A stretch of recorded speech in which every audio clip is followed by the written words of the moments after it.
Hello and welcome to the Voice of the Boys. This is episode 3. I am still Chris. I'm still Jack. And welcome back to episode 3. If you've watched the previous 2, thank you for making a hat-trick. And if you haven't, well, welcome. Follow us on all our socials, Twitter, TikTok and YouTube. We're looking to grow and just connect with as much Celtic family as we can. How have you been this week, Jack? Not too bad.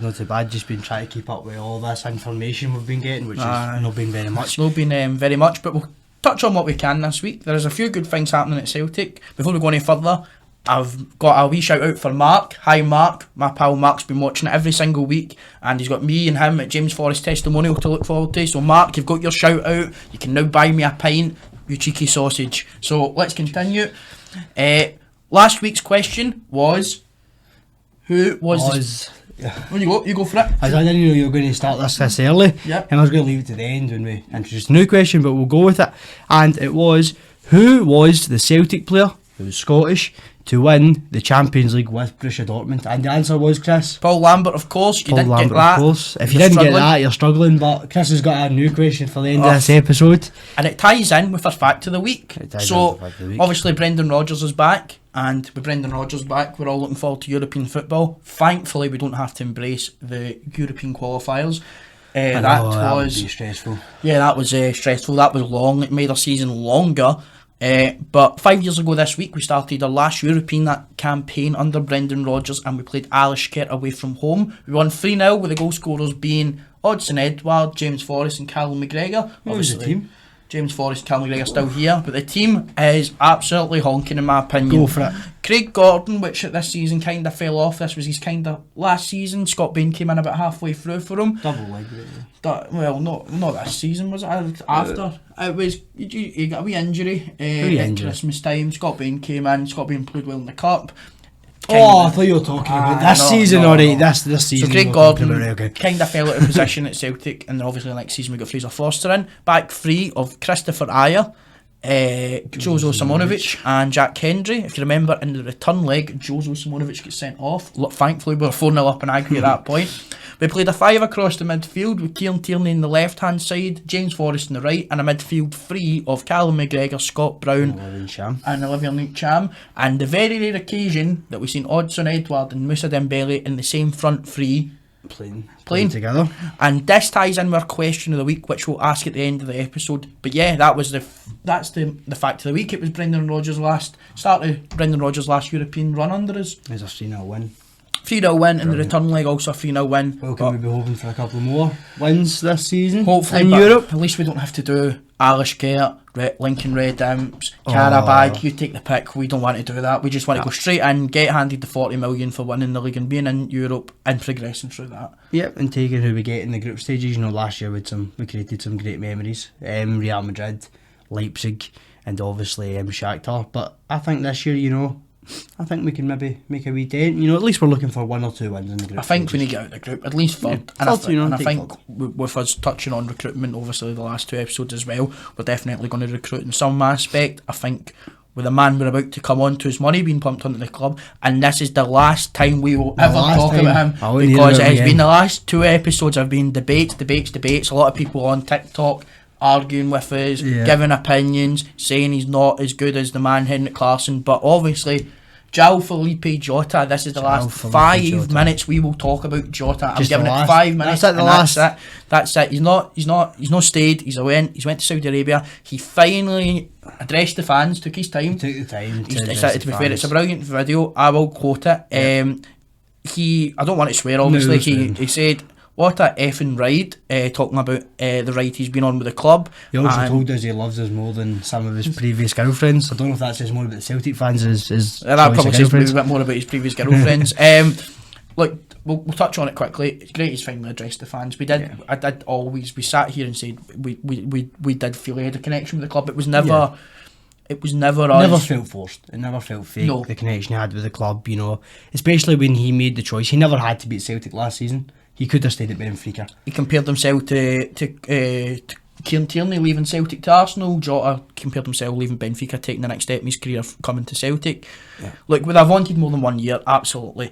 We've touched on it the last 2 episodes. I've said how much I could run through the amount of things that he's done that have just engaged me in what a skillful great player is. The moments like the cup final goals, the winners against Aberdeen away, Goal in Leipzig, goal in Leipzig, goal in Madrid, the 2 goals, one where he rounds McGregor, one where he chips John McLaughlin, the one where he grabs the camera 2 seasons ago. There's so many goals, not just against Rangers, but there's so many iconic goals that he's done. There's so many moments. There's him having a drink in a Celtic pub. I mean, when we look at when this Celtic team is remembered, Ange Postecoglou's Celtic, he's going to be one of the teams that remembered this team. It might, but this might just be obviously we've said throughout the last 3 weeks from the Celtic team currently. Obviously, Jota's just left and Ange has just left. We said that there was 3 players that we couldn't replace: Cameron Carter-Vickers, Callum McGregor, and Kyogo. Centre halves and full backs and things like that kind of go under the radar and missed. Jota, I think, will always be remembered by the Celtic fans for what a great player he was. At times, yes, he was annoying to watch because he would maybe beat the man but not beat him convincingly. He would go forward, go back, but there was times where he had done magic, and I honestly believe best player I have seen with the ball at his feet at Celtic. Now remember, me and Jack are only in our early 20s. We didn't get to witness Larsson. Nakamura would have only been 7 and 6. We didn't get to watch these guys in abundance that other Celtic fans watched them and experience the way they were with the ball. Players like Moravchik and players like that. I think for us, this now I said it a couple of weeks ago, I believe. It's like for us, it's the closest thing we've seen to Larsson. A lot of people kind of we got shot. But I think it's kind of true. It's like this. He's probably one of the biggest superstars we've seen at Celtic in our time. Yeah, and absolutely. he will go on to do bigger and better things. For us, when we started watching Celtic, Gary Hooper broke through and he was our superstar, and that's when we were kids. Now, if you look at Gary Hooper after he left Celtic, he went to Norwich. He couldn't get in the team over Ricky Van Wolfswinkel, I think it was. Then he went to Sheffield Wednesday. He's currently playing in India. Jota went to Saudi Arabia. He's going to bag money for 2-3 years, and I'm convinced Jota will come back to Europe. He'll come back to Europe. He'll play in the Premier League. He'll play somewhere in Spain. He'll play somewhere big. Absolutely. And I think he deserves what he's doing. He gave us all he had for that 2 years, and that's why so many fans have went and thanked him for his part in the ride. Look, we were told when Ange came in that we were finishing 3rd. What's happened is Ange just came in. We've won a double, then we've won a treble, and Jota's been a very integral part for that. And thank you, Jota, for the ride as well. If that's Erin and that's it. That's no us. More chat about Jota. We love him. Again. No more chat on this podcast about Jota unless we're comparing him to a player. That's it. Jota's done. Fact of the week. Fact of the week. That's it. He's gone. Bye bye. See you later, Jota. Sorted. So what would you want to hit on next? I mean, we've got quite a couple of things to go on here today. Probably should just start with the big things for Celtic and where a lot of the money's went. Not a lot of the money, but significant improvements, and it looks like a change in the wage budget for Celtic. Wage structures. When we last spoke to you guys, Kyogo had obviously renewed his deal until 2027, I believe. Yep. Now we have Callum McGregor who's renewed his deal, but before that, during the week when we didn't get the opportunity to speak to you guys, Dice Maida's also renewed his deal. So Dice Maida has renewed his deal to 2027 on a 4-year deal extension. I can see Dice Maida. Now, this is the thing. We're not going off. We haven't seen Brendan Rodgers play football yet, right? I'm going off. Dice Maida is going to be an inverted winger. So, very similar to what Scott Sinclair and Patrick Roberts played. A winger who could cut in and shoot. We've seen what he done that against Hibs at Easter Road. He went an amazing run, cut in and shot from outside the box and ended up in the back of the net. So, he's showing he can do that. For me, I think Dice Maida is going to be an inverted winger, which we'll also touch on later, or a second choice striker.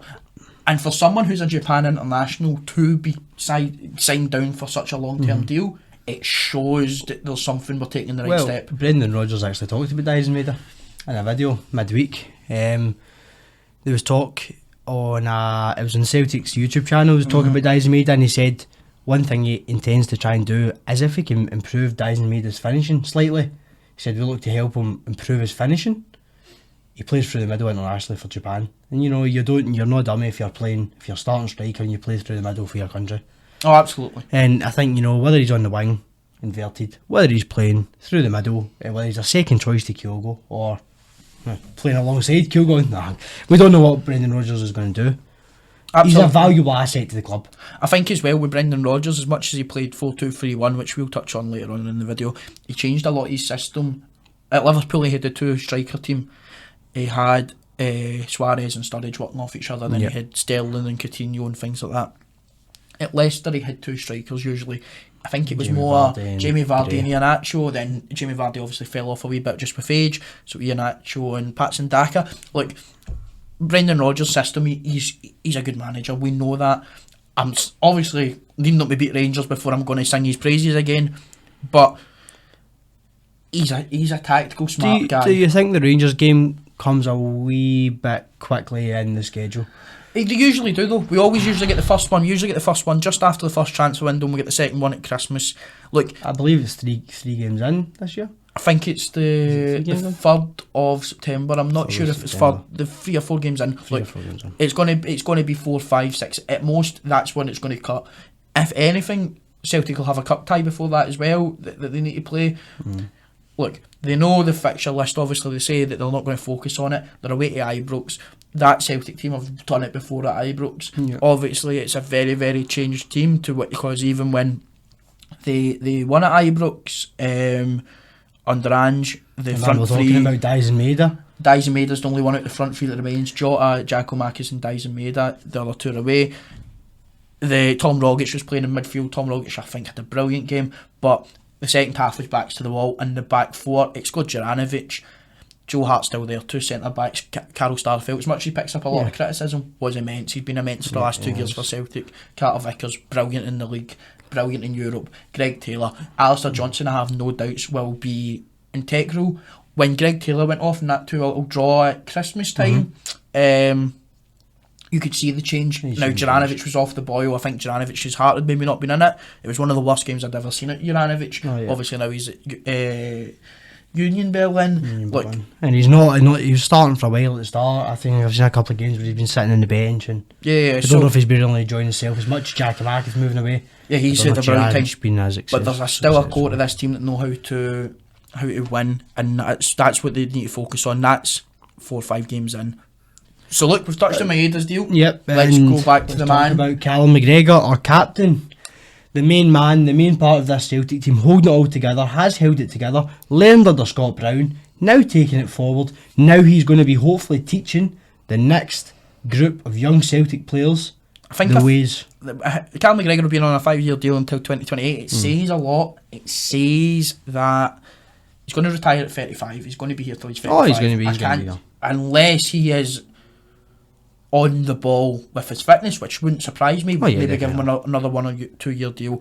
I would expect him to now retire at Celtic.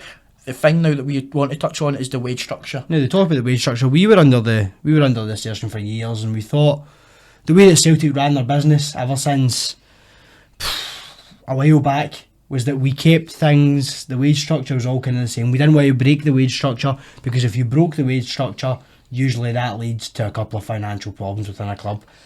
Absolutely, but also, see, if you sign a player, as we were talking about, guys like Fabian Ryder, I'm convinced not happening. 16 million is far too much. If you sign one of these guys, as I said in previous videos, if you sign someone for 15, 16, 17 million, they're not going to come in for 20 grand. It's going to have to be 40, 50 grand. Now, these are the wages that teams like Southampton, when they were in the Premier League, were paying. That's why Celtic were losing guys like Van Dijk and Fraser Forster, because as much as they would have been on 20, 25 grand, it'd be high paid players. Southampton can go, we'll make it 40, 50 and double. 50 grand, and that's now what modern football is exactly at. I think that Celtic need to do that. I think you will get players, for example, Joe Hart, I think always knew that he had to take a wage cut to come to Scotland. He would have been on easily 100 grand. Oh, 100%. But you get guys who want to come here and take the wage cut because they want to just play football, and it's easy to do in Scotland. Not easy to do, but it's easier for someone to take the step down who might have not been playing in the Premier League and adapt and be a leader and be a character in the changing room. That's exactly what we said about Aaron Moy as well. Aaron Moy, who was a great player for Brighton and Huddersfield, went to Asia, didn't have a brilliant time, came back and was integral in that treble winning season. But you can't sign a player for 12, 13, 14 million. No, I'd expect to come in and 20 grand a week. Yes, exactly. So, I mean, the reported fee is Callum McGregor's on £50,000 to £60,000 a week. I would expect it to be more in the 50 region. I wouldn't see 60. If you remember correctly as well, when it was reported, I think Brendan Rodgers was on 40 grand the first time he came in, so he was the most expensive manager Celtic had actually ever paid in his first spell. Look, Celtic need to take these steps forward. It's going to, if you want guys that know how to read a game or how to buy into something, you're going to need these guys to be at a club. You're going to have, it's going to money talks. We've seen that. The way I think it's worked out is, you know, you put Callum McGregor and Callum McGregor, your captain, who is usually your highest paid player, and 50 grand a week. And you know, we've seen the new deals for Kyogo and Diaz and Maida. You know, maybe these guys are now talking they're on £35,000 a week. Possibly around that 35 figure. Kyogo be the second highest. I mean, it could be in 40. You know, it could be, but that allows for you to raise the guys behind them. You know, raise their wages to a competitive standard. Rio Hatate, please, Rio. Well, everyone, fingers crossed. Rio Hatate is now in talks for a contract. Could be in talks. He is the man that, for me. Carter Vickers has just signed a contract last year. There's no point talking about Carter Vickers' contract. Alistair Johnson, I think, is brilliant as well. He's only been here 6 months. Rio Hatate came in at the same time as Diaz and Maeda, and if I'm correct in saying he's only got probably about two and a bit years, I believe, left. So for me, Rio Hatate's the perfect guy now. Tie him down. And if you're not tying him down for him to stay for the 5 years or 4 years, you're tying him down. So see when a team comes in, they're forced to pay the money. Exactly. Because they're not going to be able to go, well, you know, he's not. We can say we'll offer him more money and he'll just run the rest of his contract. See, when Brendan Rodgers was here, that's exactly what it's reminded me of. See, when Brendan Rodgers was here the first time, that's when Tom Rogic signed his last contract with the club. He signed a 5-year deal. And if you remember correctly, Tom Rogic obviously was playing a very integral part in that double treble season. And that we had a lot of fear back then that Tom Rogic was going to go to England. Yeah. Then we also tied Stuart Armstrong down to a 2-year deal, and that's how that summer we got a bit of money. We got 7 million, 8 million for Stuart Armstrong. Yeah, we had to tie him down. And you got the money from Southampton that at that point was a lot of money for the club, you know, and a lot of money to keep us going and keep the ambition. I think now we're past that now. You know, we're not looking to sell guys. For a long time we were looking to sell guys to buy players in and to keep the club running. I think now we're past that. You know, you're not at the end of the season, you're not scared that you're having to sell your best players because you have to keep the lights on. The only way you're selling your best players is if the money's good enough. Exactly. Now, we don't think the money came in for Jota was decent. You know, £25 million, adequate money.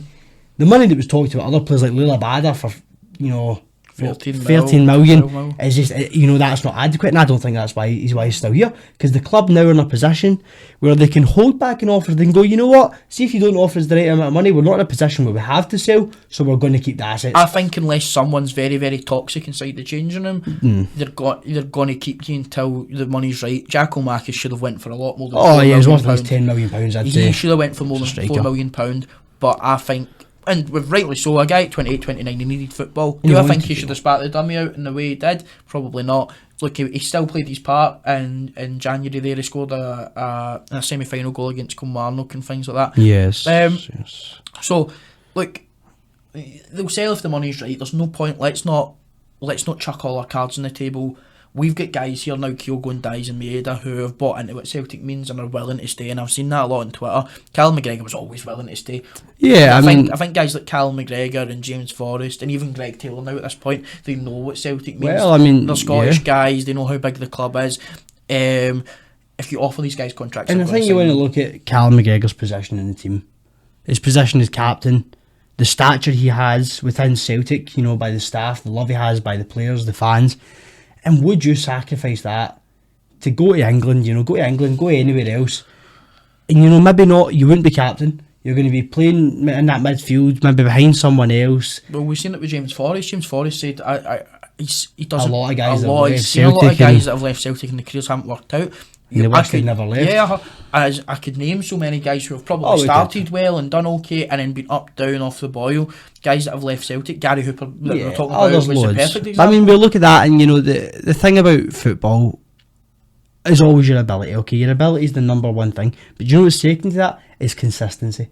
And Callum McGregor is a consistent performer. You would be easier to name the bad games Callum McGregor's had than the good games, because basically every game he has is a solid 8 out of 10 I think you mean performance. it's easier to name the good games than the No, bad it's games. easier to name the bad games because there's less of them. Oh, but Because every game's a good game, you know, it's That's an why you 8 out can of go, 10. Good games. That one last week, the one the week Ah, before, the one true, week before that. true. But he's always performing. He performs to the highest standard. You look at the runs he's made this season for Scotland, and he made the run for for Celtic, picking up the ball, travelling 30, I've 40 always yards, said that. I've taking the always ball said past that. people. That's the difference. He's immense. See, when we got James McCarthy in 2 years ago, as much as he's still in the books here now, when you get someone like Cal McGregor, he pick up the ball, he would take one touch to control it. Second one, you can tell if he's going to play it to a winger, or if he keeps the second ball, you know he's going to go, right, I'm going for He's a run. going to go and he's And going the to take it. second, usually the second touch is either I can see Abada make a run, I can see Haksabanovic made a Kyogo, I'm going to play it, or the second one is I'm now going to take it for a run, and he can drive at some pace, and that's the difference why he's in the team in the holding role. I'd love to see him in the number 8, but I think there's so many players like Matt O'Reilly, Thiago Holmes now in, Hatate who could play that number 8. We'll touch on that more later on in the video. You know, we're going to move him back. We're going to move him. We're going to give him a bit of an easier role where he doesn't have to put in. He's not having to exert himself so much because we're going to rely on him to play. And he can 40, 50 games a season, we're going to unreal. rely on him to play. And he's going to sit in, he's going to read the game. You might see that he might take a wee step back, as you say, we're playing somebody in that further forward role, Thiago Holm or Matt O'Reilly or Rio Hatate. And we're going to let Cal McGregor control the game. And he is going to control the game in the Scottish Premiership, and he's going to be a big part in Europe. He's going to be the guy that pushes our players on and to go for that's how he results. got injured at the end of the mid last season. He got injured himself in Leipzig, if I remember correctly, trying to win the ball back. Try to win the ball back, he always So is. he always puts 110%, and when he stays down, he's a bit like Scott Brown for me. When Cal McGregor stays down, There's you know something what's wrong. And 5 years is a long time for him to commit to Celtic, and we have to look and we have to go. This guy will be, if he stays for the 5 years and he stays fit, he will be up there with some of the best that have done it. And he already is. He already is a guy who we rely on so heavily and all the fans love. So the thing that's Dyson, we've talked and Dyson made as well, really big part. Callum McGregor signed a new contract. Kyogo we spoke on last week, I believe, signed a new contract. Your biggest part, he's your biggest. If you look at like a chessboard, he is your most important piece. Oh, absolutely. Now, transfer rumours have been a wee bit dead, I must admit. It's a There's good not laugh, been innit? much. It's a good laugh. People have been getting out with some crazy stuff. After we were linked with Scott McTominay and Fabian Ryder, now everything's coming out. I think we've been linked to like guys that are on like £200,000 a week and crazy money and stuff like that. And you're just, I'm loving it. Twitter's like, see when you're bored now because there's nothing to do, you'll get someone who's on Celtic Twitter who'll just start something, and someone will grasp it and roll with it. So Donny van de Beek, we'll start with. Donny van de Beek is not coming to Celtic. It's not coming to Celtic. Let's literally run through off the top of our heads, right? The last since Ange left, right? Realistically, all the transfer rumours, excluding Thiago Holm and Tilio, right? Right, okay. I think Brendan Rodgers, as much as he said he was going to take a break from football, he's probably, he is when I'm not scouting anyone, I'm not interested. So it's going to take the scouting team a wee bit of time to get to know what Brendan Rodgers wants, because they're going to have to watch the team train and play their first Watch game. the team train and we have to see what we've got. The first game and things like that, right? So let's go through it. Kieran Tierney return on loan wasn't Kieran going to Tierney happen. return loan wasn't happening. Scott McTominay to come on a permanent or on loan Isn't happening. isn't happening. Musa Dembele wasn't happening. Told. Um, Fabian Ryder to come in. the 16 million It's probably the most realistic out of all of them, but probably isn't happening. for the price as well, and for his as well. If Celtic go, I'll bid 16 million. You could get a team like Aston Villa who go, I bid 19. And then Celtic are definitely not. There was talk going about to pay. There was talk about a couple of teams that are interested in from Germany and other European countries, the Netherlands and stuff. I don't think that's happening. Now we've got Donny van der Beek. It's not happening. Donny van der Beek is We're not still happening. getting more and more and more out there. And it Because there was talk about Donny van der Beek going to Newcastle, talk about Donny van der Beek going to numerous teams in the English Premiership and playing. it's not happening. He was at Everton. Everton a couple of years ago, and I've seen that to go back. But Donny van der Beek is not coming to Celtic. And if he does come, then we're definitely getting clipped. Oh, if we're getting clubbed, but I think I'll take it. I'll take it, and I'll watch it back for years to come, because I cannot see a way in which someone who is playing. He would be brilliant. Oh, he'd be immense. Someone who's playing a Champions League semi-final, I believe. Yeah. 3 or 4 years later playing for Celtic. Nah, it's not happening. Matt O'Reilly's linked with Spain. Also, again, not happening. I don't think there's not much. There's not much in anything that's coming out on Twitter these days. I've not Matt seen anything O'Reilly solid. isn't going because, as I said, 2 episodes ago, and as Twitter is more or less looking to agree with me, and Matt O'Reilly's going to flourish under Brendan Rodgers. He's done an interview talking about Brendan Rodgers, and he's more or less bought into what Brendan Rodgers is doing. You can't not buy into some guys come and sit in the lunch with you, and he's showing you his Gucci belt. He's Gucci belt. He's opened his packed lunch. He's got his baby bells, his ham sandwiches. Shavy. I've got my ham sandwich. He's loving it. Well, see, but I think that, you know, as much as Brendan Rodgers gets a wee bit of stick about his personality, I think sometimes he does create a decent connection with the players. He's a guy who is going to be sitting with the players at lunch. He's going to be talking to guys. Whereas I think, you know, we know Ange Postecoglou said himself he likes to take a step back. He wouldn't connect on a personal level with as many of the players. Yeah. And I think Brendan Rodgers is a guy who he's maybe got a wee bit of stick for being a bit of a... I think he connects more with players. I think Brendan Rodgers connects more with players. I think Brendan Rodgers is also a man who shows what he wants, and he 9 times out of 10 will get what he wants. Now, Leicester didn't back him, but he wasn't going anywhere because he knew he could have got a bit of compo if they sacked him, which they had to do. I think if they'd sacked him, they could have stayed up? Probably. Once again, Brendan Rodgers, I can't see a way in which he's not going to get the money and funds. He's also going to rely on guys, like as I said the last episode, he brought guys games on like Stuart Armstrong, a lot of guys McGregor, games. He'll look to do that a lot of these guys that and he'll do do it the same with Matt O'Reilly. Matt O'Reilly's went very under the radar from a lot of Celtic fans. Is that how good he was? You know, he's a really good player. Most assists, 12 I think it was or something. However, you know, we did see a wee bit of a turn down from that first season. Oh yeah, but I think that first season he'd came in, we were 4 points behind Rangers. We leapfrogged them as soon as he'd came in, more or less. That ambition of as in, look, we're now in the driving seat for the first time this year. From February, whatever it was, all the way to June, 4 months of we cannot drop the ball because they'll be right behind us. That is what pushes players on. That's what pushes O'Reilly on. That's what pushed Atati on. Maeda came in. I remember the Maeda didn't start in the Old Firm, the 3-0, the one that Atati got to. The one at home. He arrived back that day from a flight from Japan. Yeah, he arrived from Japan that day.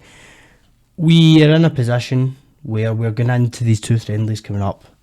And I think you said, and I can agree. For your first game, you're going to be starting guys. You know, you're going to be starting guys who, you know, are looking good in training. Might not be your first team players. Guys that are looking good, they're looking fresh, they're looking hungry.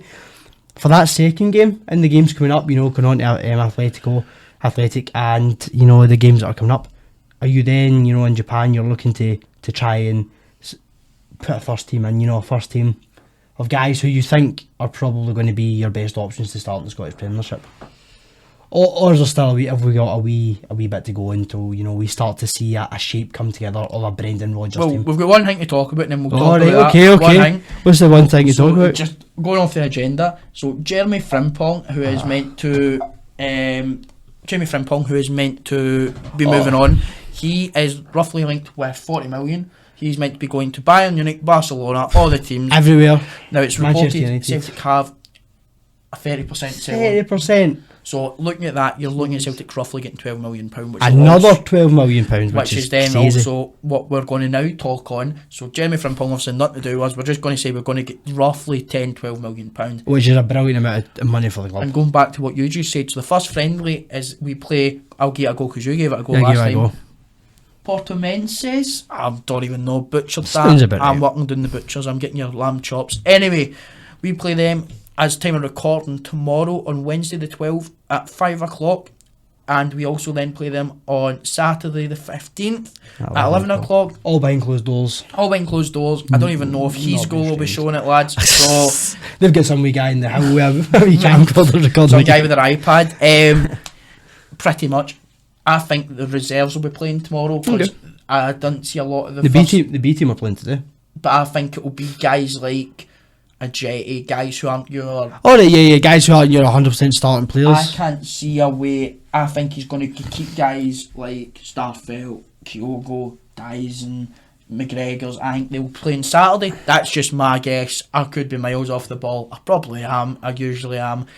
I think you won't see properly until after these 2 games are played, until you play Yokohama. Yokohama's the first one, isn't it? Yokohama Marinos is the first one. Yokohama Marinos will be the first time you see Brendan Rodgers starting 11 currently as it is, without probably the investment, and that's when you'll be able to tell what formation he's going to play, what he's thinking, what he looks as if he needs.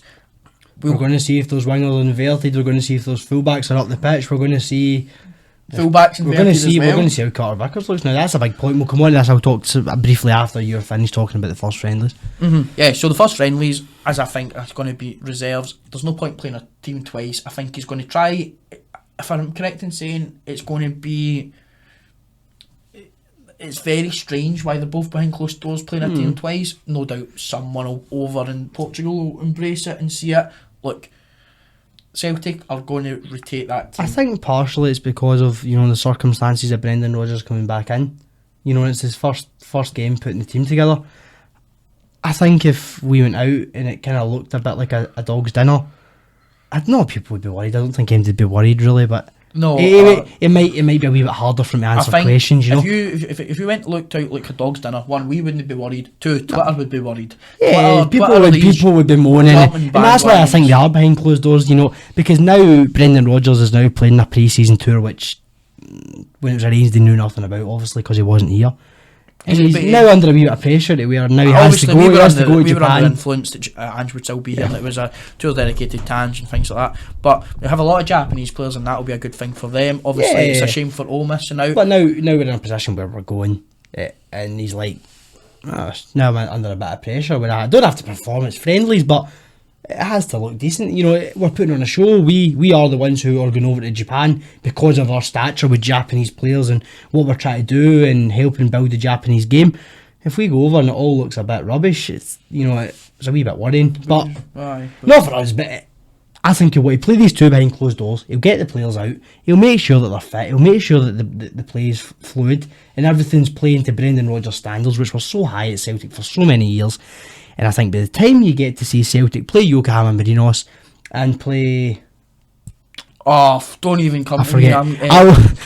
We'll come up with the name in a minute. I think that Celtic will be fluid, they'll be fast, the ball will be zipping about the pitch. I called it Gambia or something, Gamba or whatever. Gamba Saka, sorry. I didn't want to butcher it. Butcher Gamba Saka. If you're not playing in the SPL, I'm going to butcher you. No, don't say that. I usually am. My pronunciations are miles off the ball. But I feel like we're going to be in a good position by the time the league starts, and Brendan Rodgers is going to sort it. If there's one man that's going to come in, and you wouldn't be worried about, it took a wee bit of stress off the shoulders. With Brendan Rodgers, as much as I have made my opinion clear and will always make my opinion clear. Wait now, after he wins a couple of games, you'll be loving him again. See when he's sitting here in October singing Brendan Rodgers' praises. I can sing his praises, but I can also understand he won't be here for the long haul. You don't know now. Look, Brendan Rodgers has had a lot going on in his life. He went from the position where he was the Liverpool manager, one slip away from winning the Premier League, to as much as now he's managing Celtic. And I know that he said he was a Celtic long fan, but for a guy who's came and he was that close to winning the Premier League, he'd want to give it another go. And you were never going to give it a go with Leicester. That's football, and he's also won cups with underdogs in Leicester. Yeah, I know exactly. But I think he's a man who loves success. He loves success and he loves himself. And I think he was always destined to give it another go at some point. Should he have stayed? Yes, he should have. But now we look at it, he's back. He's a Celtic manager. All this I see on Facebook, 3 posts about Ange Postecoglou a day. I don't care. No, that's just stop exactly. it. Stop I love Jota. Posting about Tottenham. I couldn't care. I love Ange. Leave it. I couldn't care who's Ange's signing at Tottenham. We're not going to talk Celtic. About them because they're not here. We're Celtic, and our manager's Brendan Rodgers. Our captain is Callum McGregor, and our star striker is Kyogo Furuhashi. I'll be in a jetty. Yusuf Malumbu. And that's it. These are the boys who are going to take this team forward. They're going to put in 100% effort every week of this season, and that's why we love them, and that's why we love the team. What I love about this podcast so far is, before we move on quickly, we're 2 episodes in and we've mentioned Yusuf Malumbu twice. And it's going to keep getting mentioned. I think we might get a picture of Yusuf Malumbu signed. We'll get him to appear in the podcast. We'll get him sitting in the middle. We'll find him. We'll get him a cup of tea and he can sit with us. I don't know where he is now, but we'll find him. Right, Yeah. let's get rolling. Let's get rocking and rolling. What's See, the next talking part? about that though, we might actually have an interesting guest or two We've in the got- next couple of months. We've got in the. We've got a few. I don't want to say in case we end up looking stupid, but We've got a few in the. possibly a former, we'll- possibly a Lisbon line. Okay, We'll enough. leave it. Right, we'll leave it. We'll go. We'll leave it. We've got things in the woodwork. We're not wanting to jump down the gun. You restrain yourself. Now, can I talk about the point that I made? Sorry, Yes. about the big thing, a really big thing. That's when a lot of people focused on. Carter Vickers is back. Yes. He's back. He's had surgery, but he's back, and he travelled. Nice picture of him and Stephen Welsh looking good together. Travelled over to wherever we are, Portugal, or I think we maybe Italy first. I don't know where we are now, but we travelled. He's in Portugal. He's in Portugal now. Now this is a big thing. How does he come back? First game, we've seen him back since the surgery. How fast and how strong is he going to be? Is it going to take time? That could be maybe someone we see play tomorrow or feature because he needs the football. Aye. Or it could be a guy that we don't see feature until the Japan games, because we're trying to make sure that the amount of game time he's getting, that he's match fit. The difference between, we've always said, the difference between being training fit and match fit is a giant thing. You can be fit for training, but you can be miles off it in a competitive Absolutely, sense. we've seen that before. But look, I think Cameron Carter-Vickers shown how well he was playing when he was injured, especially that semi-final against Rangers where he cleared 2 shots off the line. Whatever. Look, Cameron Carter-Vickers, I am not worried. I have seen Cameron Carter-Vickers for now 2 years, and I don't think he's put a foot wrong for 2 years. He has played through injury in that as well. He's our most valuable player. Debatable with Kyogo. He's our most valuable player. Debatable with Kyogo. And I'll tell you why. I'll tell you why. How many strikers have we had over the years that can score goals? Plenty. Come on. Moussa Dembele, Odsonne Edouard, Kyogo. You mean David Mayer can score goals? Gary Hooper, Andy Stokes. But you look, how many centre-backs have we had over the years that you look at and you go, this guy is a centre-back who could start in the Premier League, who could play in Europe, compete against the best, bullying Van Dijk, Benzema. Ayer, Julian before he hurt his leg. So there's named 4. No, but these guys. Chris Julian was elite in Europe. Chris Julian, elite in Europe. But Chris Julian didn't have as higher. He's not got higher ceiling. High ceiling but I is think Kyogo is getting fed. I'm saying the only two we've ever had recently: Virgil van Dijk and Cameron Carter-Vickers. Right, and possibly, and I loved Eric Sviatchenko. Yeah, but and that's it. No, Eric Sviatchenko you can't even put in the same list as what we've just compared. Eric Sviatchenko I loved as well, but Eric Sviatchenko was a solid player. What did he do in Europe? He was solid. What game? Solid. What game? Well, look, at the end, pick a game. Look, at the end of the day, right? Like, played well against Rosenborg a couple of times, right?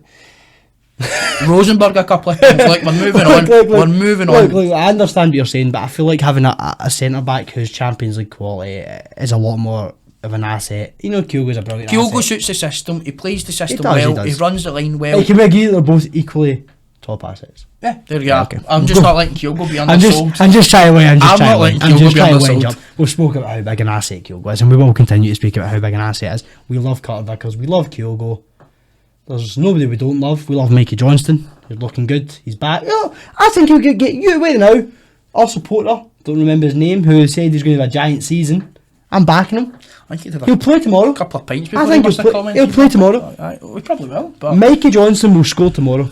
Probably will, but that's a friendly. And if you remember, the first goal under Brendan Rodgers in friendly seasons was Nadia Chief-Chi. And did he then feature for Brendan Rodgers? No. So okay. It doesn't matter. Fair it's enough, it's all about building fitness. Let's move on. Let's get to now what we want to discuss before we round off. Brendan Rodgers. Strongest 11. We're going to do it in the 4-2-3-1 formation. In goals, you're allowed to go. You can say you need a new recruit. I don't expect you to be able to pull a new goalkeeper out of mid-air. No. You go first for your 11. Try and get through as quickly as you can, and go if you feel you need a new player in each position. Okay, so I'm going to keep Joe Hart. in there now because you're right off the top of my head. I've not seen anyone linked with Celtic that I think would be a step up over Joe Hart. And possibly Benjamin Siegrist could make a start in there. It just depends who's performing better in pre-season. Now the 4 at the back are fully intended to be the same 4 as last season. Greg Taylor on the left, Carter-Vickers, Starfelt in the middle, and Alistair Johnson at the right. The 2 sitting in midfield, Callum McGregor's going to be one of them. So he's in the number 6, I take it. He's number 6, 8, he's number 10. He's in the number 6. The number 8, now I'd say, to be honest with you, I'm thinking it's going to be Matt O'Reilly. However, now, as we said last week, we've got so many midfielders. It depends what happens in training. It could really be anyone. But I'm going to go with Matt O'Reilly the other now. And number 10, I'm saying it's going to be Rio Hatate. Yep. And I think Rio Hatate will stay, is going to stay, will play the number 10, with a backup being Haksabanovic, I believe, for that number 10 role. But Rio Hatate's my starting number 10. He's going to be brilliant. He's going to shine. The 4-2, you know, 4-2, two wingers and a striker. Now in the left, now at the current moment, I think it's going to be Dyson Maeda. I would love the boy from Manchester City. I've seen there's a lot of Carlos Borges. I've seen there's a lot of competitive, you know, teams that are looking to sign for his signature. So I don't think it's going to be him. So we'll go with Dyson Maeda in the left, because or Haksabanovic. You know, it really could. Haksabanovic changed his hair colour. He's changed his hair colour. He's changed his hair colour. You know, he's going to be like Jota. He's going to change his hair. He's going to be brilliant. On the right, now as far as the now I'm looking, it's going to be Lila Bada on the right, and up front it's going to be Kyogo. Mikey Johnston. It's going to be Kyogo up front. Now that's what I think. The now looking at it is the most proven, strongest 11. Thiago Holmes there. You know how he fits in. We'll look to see. Marco Tilio's there. How he fits in. We'll look to see. But I can't see him coming in and starting over Dyson Maeda straight away. What do you think, Sure. So in goals, I would like a new goalkeeper. I don't think Joe Hart has it anymore. That's just my opinion. Too slow. He's not. I've said for even probably a period of last year, I just wanted to see more of Siegrist, because what's the point in signing a guy just to sit on the bench? A guy who was brilliant at Dundee United. He was one brilliant. Of the top shot stoppers in. If it's me, I know it's going to be Joe Hart. In my opinion, though, I would have wanted Siegrist. Back four, big AJ, right back. Can't get any better than that. Right centre back, Cameron Carter-Vickers. Yep. Left centre back, I'd love another centre back for Europe.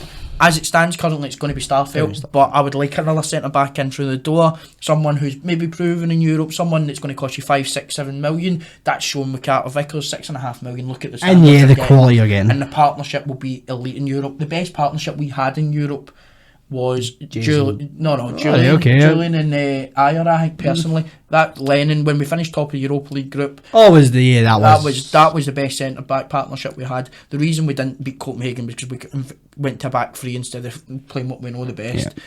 Left back Greg Taylor. I think Greg Taylor, I know he's a bit suspect in Europe, but I think he's too much of a leader and a character in the changing room to get rid of. And he's improving every season. Number 6, Callum McGregor, but I think Callum McGregor, as well as I want to see him in the number 8, because I want to see Iwata in the number 6. There's no point signing a guy from Japan not to play him. Player in your Japan, as I keep saying, that's my favourite line. So I'm going to go Callum McGregor in the number 6, and number 8, I'm going to go Matt O'Reilly. Number 10, I can't see a way in which Hatate stays. I want Hatate to stay. I think he will be. You think Hatate will go? I mean, I was crossing my fingers. This transfer window, you see Hatate leaving Celtic? I could be clipped, but You're definitely. I'm doing the clipping. So it's going on TikTok. I can see Hatate going. I think, for me, I want Hatate, and they're obviously brilliant. He's immense. He's one of the best centre mids I've seen at Celtic in a long time. If it's not him, it's Haksabanovic. On the left, I'm going to go Dyson, love him. Going Baldy son, you move forward. On the right, I can't see a bad staying either. I'm going to go Tilio, and through the middle, our biggest asset at the club, Kyogo Furuhashi. I think that's a fair assessment. I think Hatate and Abada. Hatate will stay more than Abada, but if both of them stay, I think both of them start. Both start. But if they both leave, I agree with your assessment that we're on here to make predictions. We're on here to make calls. I need to do it. You do, and I think I don't think any of us want to see Hatate go. Abada, I think we're a wee bit like right, okay. If you want to go, go. We bring in the money, more than 12 million. I'll tell you that. Yeah. Right, 15, 16 million. We'll bring it in. We'll reinvest it. Like, you've been great for Celtic. But last season there was times where we kind of forgot you existed. And look, at the end of the day, he's a brilliant player, and he's a brilliant young player, and he will do things in his future. But he's one of these guys, like you said, he is replaceable. Absolutely. That's just how it is. Hatate's probably less replaceable. He is replaceable. Yeah, but he's replaceable, but he's a bigger asset. He's a bigger asset in Little Back. So we're going to round up here. The question of the week. The question of the week. Now, this is a good one. Now, we're going to refer back to that Alice Kerr. Butchering it again. Alice Kerr game. Now, that was the first game of Brendan Rodgers' last run in Europe. Now, this is a good question. Who was the last player to score in Europe for Brendan Rodgers? Who was it? Now, I know it. That's it. Who was it? Now, here's a question for you and see if you can get it quickly. Oh, jeez. Who was the last player to score competitively for Brendan Rodgers? Odds and Edward. Wrong. Touch a trampoline, Ollie Buck. Oh, Ollie Buck. Now, that's actually true. 4-1 win against Motherwell. Now, see, to be honest with you, your memory is it's sad, isn't it? It's sad. It's crazy, but it's sad. I can barely remember what I had for my dinner last week, but Ollie Buck, now there's a signing. We'll end in that. We'll end in that. Bring Ollie Buck back, bring Malumbu back. And here, we'll be back. Win the Champions League. We'll be back. We will be back, hopefully. Thank you very much for listening, tuning in. If you're subscribed on TikTok, thank you very much. Remember, subscribe TikTok, YouTube, we'll Twitter. link the TikTok. Please like it. Now I don't even know, over 350 on TikTok or something. 450 on Twitter. Mm-hmm. Only like 15 in YouTube. But you know, YouTube's one of the hardest ones to build. So if you please could subscribe, if you watch, please subscribe. And, you know, we'll see you next week. Thank you very much. Thank you.